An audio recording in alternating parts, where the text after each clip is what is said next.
how would you encourage others to follow? Oh, that's nice.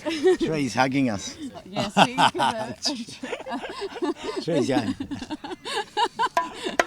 We are at the Australian Permaculture Convergence. I am here with Costa. Hello. Lucy. It all kicked off right at the top with such an incredible welcome by David and his sons to give everyone that chance to get present, like really to feel that presence of the place, and then that was the launch into these 3 days. What do you love about this permaculture community? I love it when they get together and the energy that's generated in conversation from people that are doing similar things and want to amplify and double down to then people that are listening and saying, oh, hang on, I could use some of that, and that's going to fit in or slot in or dovetail perfectly with this other project that I'm doing, or oh, maybe I could just use that. And that's what gatherings are about, converging, coming together and being face to face and appreciating that there's so much more than just the sum of however many people are together, like what that is going to multiply, and the algorithm, the mathematics of bringing these people together and how they're going to take what they've gathered here and multiply it back in their communities. That's what getting face-to-face is about. Yeah, there's been a lot of talks about mycelial networks throughout the weekend, hasn't there? And isn't it interesting that the science is going deeper and deeper into that?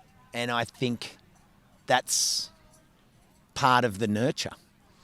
That's part of where we're needing to go to really look at the soil as our home, not as something that we can just add a little bit to or extract, consistently extract. When we actually look at the parts of the soil and realise that it is the biggest living, breathing network. We've only got life consistently regenerating because of the soil. Yeah. And it comes back to what you were saying before about country and honouring country.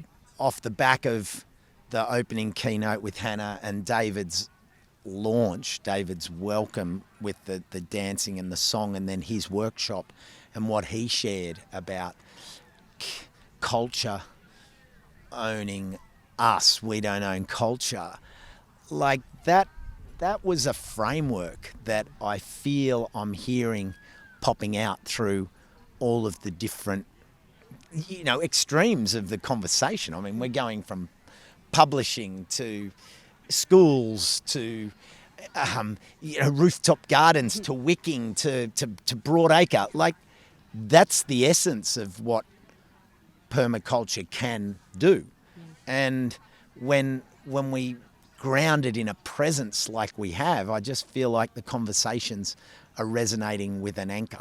They're kind of being held down onto this country. Yeah.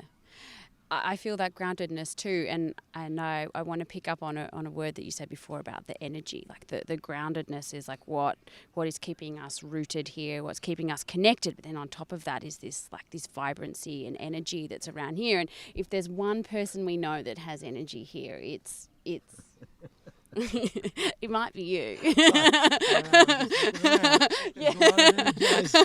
are a lot of energized people. With the brilliance that you have of being so enthusiastic and playful and accessible in how you share your message, how would you encourage others to harness their own passion and energy to share their wisdom with the world? Wow. I suppose life is around us. It's everywhere. Like, whether it's nature or whether it's human life and the human condition and the human story. And everyone's human story has come from interactions. It's come from learning. It's come from understanding. It's come from, observations. It's in progress. Like, there's the more I wake up, the more I know that I don't know. But then when I learn something really small, that reinvigorates everything about my will to live and my will to learn. Because there's that excitement that I can just keep learning every day. I just love that, I can look at the story of a shorebird and say, wow, it travels 13,000 kilometres. And then I can get right into birding and share that story and say, well, how does that fit into permaculture? It fits into us because we need to look after the wetlands.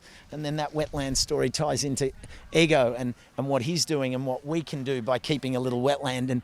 And so every bit of information I get, I feel like if we allow that joy of learning that you experience when you're a child, when you learn something new, I don't feel cynical about any learning because I don't feel guilty about anything, like particularly a lot of the learning we're receiving now about First Nations science, and to be able to understand that it's science, it's quality observations over thousands of years. Deadly science, as your teacher. Deadly science. Corey Tutt, amazing young Indigenous scientist that's reaching hundreds and hundreds of children.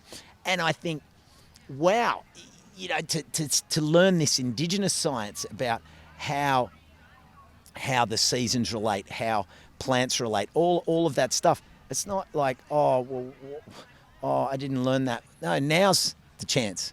And now's the time that we can learn not only about the science, but how the culture and the science blend together, and how we can see the voice of culture through the landscape and through the waterways and through the plants, and we can give voice to that by understanding it. And then if we give voice to that, we raise and amplify the culture.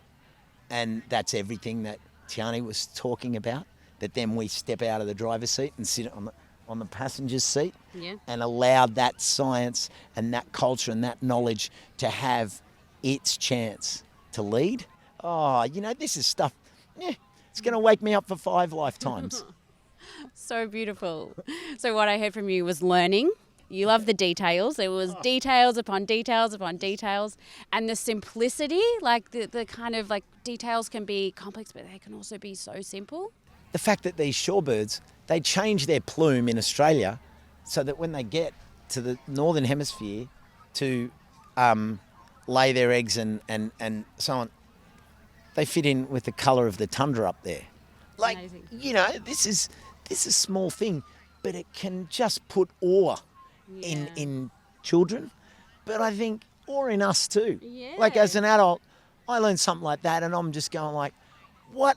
There's an 800-gram shorebird that flies 10 to 13,000 kilometres non-stop. Like 800 grams, right? Yeah. And it flies from one side of the world to the other in one flight. Like, stop it. Nature, you are just melting my switchboard. I need to know more about that. I want to tell that story. I want to see that excitement in kids' eyes, that they think, I now could start doing some birding, but if I understand the birds, then I need to understand the trees. And and what does that do? That goes right back to David and his sons and what David talked about, totems. That we don't have that totem structure, but we have the chance to build totems in children and youth and say, understand the trees, because if you look after the trees, then if you want to look after the birds, you've got to look after the trees. But if you want to look after the trees and the birds, you actually got to look after the grasses, because they're going to bring the insects. And so the person looking after the grasses, and that whole totem system existed for thousands of years. And I think we can instill that excitement by making those connections and then saying, if you do this and you become a keeper and an understander, then you want to see birds, well, you got to understand grass and trees and water and wetlands and, back to what Ego was doing in his place, but we can do it in our gardens, in our streets, in our landscapes. So it's kind of like... I love it. And in permaculture, we often talk about systems thinking, which can be a bit of like a sort of intellectual, abstract term. But when you talk about it in ecosystems and birds and trees and grass and insects, it takes on a totally new, different life, doesn't it? Like, I was at an event the other day. It was a school's eco day in Parks. there was 450 students there from all the schools in the district, and they had all different stations that the children went around to learn about different things. And one of the elders, and this is like when you talk about information just melting me, he explained how when the floodwaters run through the grasses, that brings an aroma with the water downstream, which tells the fish it's time to come up and breed. And some of those fish, some of our native fish, they travel up to 2,000 kilometres upstream, but they come because of the grass. Yeah. So if we, is it?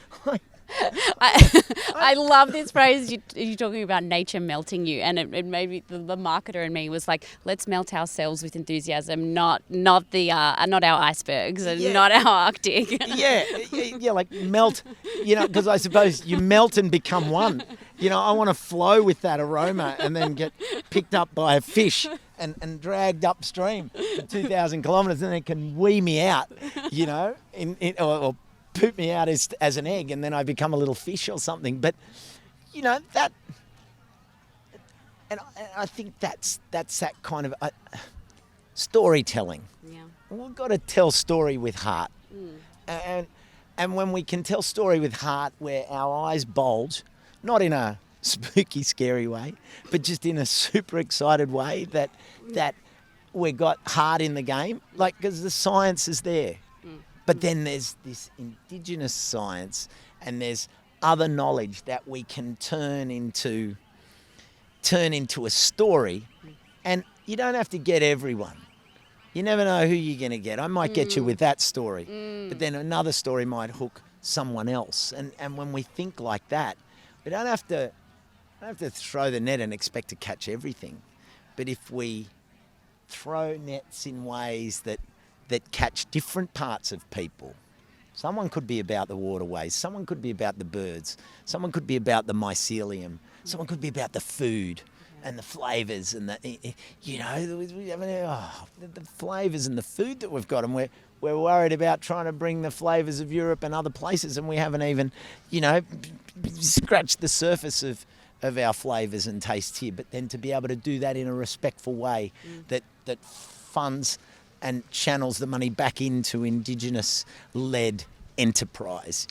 So from a permaculture point of view, we've got that chance to use that principle and ensure that it goes back and sustains. So permaculture and its ethics and principles can actually be quite a complex topic, right? It is very deep in its thinking. How do you make it accessible? You're so good at talking in ways that make it really easy for people to understand. What's your trick? I suppose my approach is, don't try and teach a big picture in what is generally a short grab or opportunity. What we need to do is make sure that our storytelling turns the narrative around, and we inspire more questions than give answers. And when people are coming to us with and asking the question, then you can say, well, since you asked. And that is a really big thing, because if you go over the top and trying to explain a concept that is so big and broad, you're going to lose people. And in today's engagement stakes, we have these windows that are what they are. You can't throw your hands in the air. You say, where are people getting information? They're getting information on 30-second reels, on a Facebook post, on a short video, on a TikTok, on a whatever, and there's many people that aren't even on there. Some people get it on a small newspaper article. There's still newspaper. Maybe someone will hear it on the radio. So I suppose my point is, be very conscious of what the space is, and just do not a tease, but a real flavour that can just incite more questions. Yeah. So it's a question-based question-based activity, not a telling. Because once you start telling, there's too much to tell, and you're going to be half-baked, and it's not going to fit whatever that piece of platform is to get it across. So know who you're talking to, do that little bit of a homework, and chart your story to fit the audience and the space. What I hear and you're saying is that when you evoke that kind of call and response, that hook and that question, is that it becomes a cycle of energy, and it activates something in the individual where they're like, oh, I want to know more. So in that sense, you're sharing your enthusiasm with people, right? Yeah, and not just being, because it's not about being toxically positive, because that's tiring. Like if I'm just in your face, like you're just gonna get overwhelmed and just go, change the channel. So creating that conversation by flipping it to, how do I elicit questions? How do I elicit that momentum that's one of inquiry? Did that sort of explain it? Yeah. Great, thanks. Yeah. And for my final... The final one. The final one.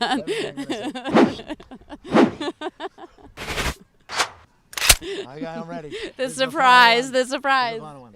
Well, you spoke about teaching kindies, and I was lucky enough to observe you chatting with some of the kids yesterday. Yeah. And you were talking about observing and interacting and the details of things. You're talking about hairs and, what's on the trees and da-da-da-da. And actually what's over there is a giant earthworm. Yeah. And I wondered, in all of your observation of earthworms, if you have seen how they move, and if you might like to give us a demonstration of an earthworm.